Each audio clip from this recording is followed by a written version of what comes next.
A man who spent time in prison for a high-profile drunk driving crash that killed a teenager is back in jail tonight for drunk driving and crashing again.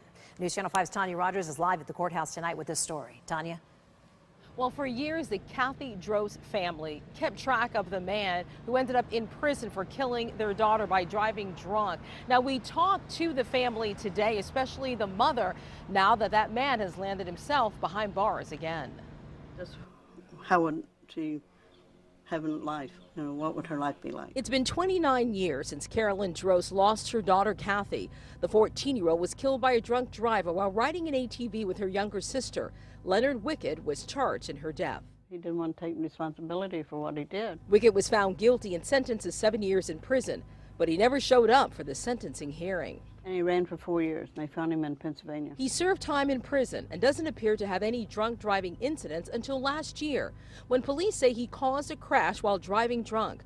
Carolyn isn't happy he'll spend just 2 months for this latest crash. Personally, I'd like to see him spend the rest of his life in jail with no chance of parole, nothing, you know. But the mother of 5 would rather focus on the daughter she lost. He's going to look over his shoulder for the rest of his life.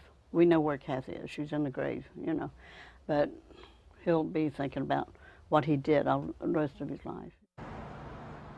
Now, as part of today's plea deal, once he's on probation, if he gets in trouble during that time, he could end up back behind bars for 2 more years.